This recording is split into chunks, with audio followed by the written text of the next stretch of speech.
राधे राधे। श्री कुंज बिहारी श्री हरिदास राधे गोविंद जी के चैनल में आप सभी का स्वागत है। आशा करती हूँ आप सभी स्वस्थ होंगे। तो आज हम कुछ चर्चा तुलसी जी के बारे में करेंगे। जैसे कि मैं आपको बताऊंगी कि आज तुलसी जी की उत्पत्ति कब और कैसे हुई। उससे पहले मैं आपको श्री राधे गोविंद जी के सुंदर दर्शन करा देती हूँ। एक बार देखिए, ये हमारे प्यारे गोविंद और ये हमारी खड़ी हैं किशोरी जी, और इधर बैठी हैं हमारी प्यारी केशवी, और इधर हैं हमारे प्यारे केशव। लाला राधे राधे। और इधर बैठे हैं हमारे प्यारे से प्यारे प्यारे छोटे छोटे राधिका और गोपू। राधे राधे। तो देखिए, आज का वीडियो जो है हमारी तुलसी महारानी के लिए बनाया मैंने। तुलसी महारानी का कार्तिक मास में महत्व और तुलसी महारानी की उत्पत्ति कब और कैसे हुई। जैसा कि आप लोग देख रहे हैं, तुलसी महारानी हमारे गोविंद की बहुत ही प्रिय है। और उनके आचमन में भी देखिए, मैं तुलसी महारानी उनके साथ ही रखती हूँ आचमन में। और हमारे गोविंद के पास हमेशा तुलसी महारानी रहती हैं। दर्शन कीजिए तुलसी महारानी के। तो दर्शन कीजिए हमारे प्यारे से राधे गोविंद जी के और उनकी प्यारी वृंदा के। जैसा कि आप लोग जानते हैं कि कार्तिक का महीना चल रहा है और इसमें तुलसी पूजन का बहुत ही महत्व है। तो हम लोग बहुत ही ज़ोरों शोरों से तुलसी महारानी की पूजा तो कर ही रहे हैं।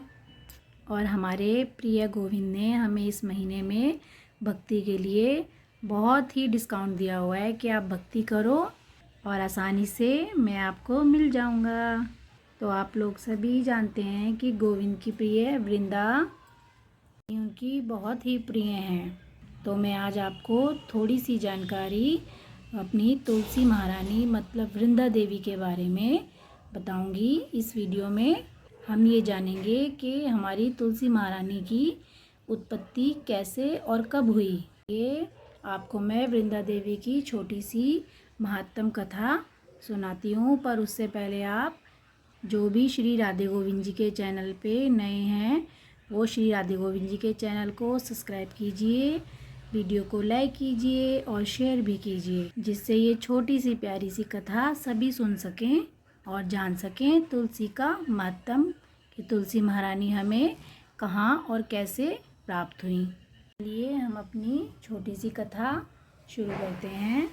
श्री राधे। जैसा कि आप जानते हैं कि हमारे धर्म में तुलसी जी के पौधे का बहुत ही महत्व है।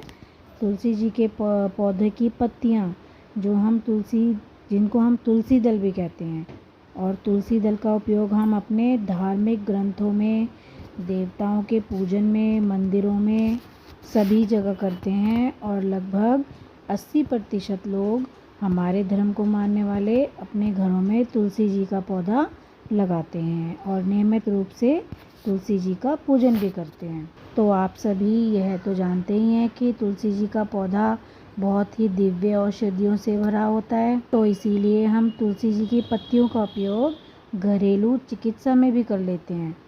और मैं आपको बता दूं कि तुलसी जी का पौधा जो है साक्षात लक्ष्मी जी का अंश है। तो जिस घर में तुलसी जी का पौधा लगा होता है और नियमित रूप से तुलसी जी का पूजन होता है, उस घर में दरिद्रता कभी नहीं आती। तो आइए अब हम तुलसी जी के बारे में थोड़ी सी चर्चा करते हैं। तुलसी जी की उत्पत्ति कब और कहाँ और कैसे हुई।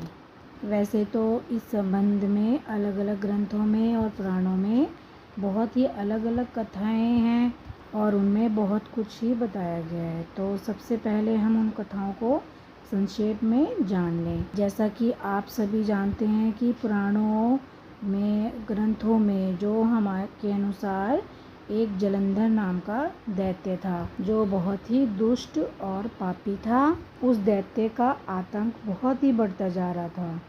तो एक बार भगवान शंकर ने उसको समाप्त करने के लिए उससे युद्ध किया, जो बहुत ही लंबे समय तक युद्ध चलता रहा, परंतु वह मारा ही नहीं जा रहा था, क्योंकि जलंधर की पत्नी थी वृंदा।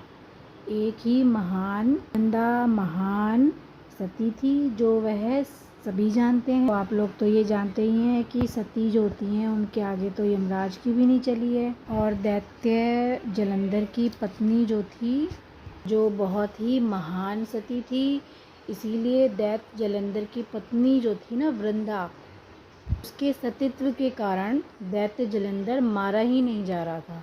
उसी की शक्ति से ही वो बहुत ही पावरफुल हो गया था। तो इस कारण सारे जो देवता थे ना बहुत ही परेशान हो गए थे, और सारे जो देवता थे वो भगवान विष्णु के पास जाकर उनसे मदद मांगने लगे। तब भगवान विष्णु ने जाकर वृंदा सती के साथ छल करके उसके सतीत्व को भंग कर दिया।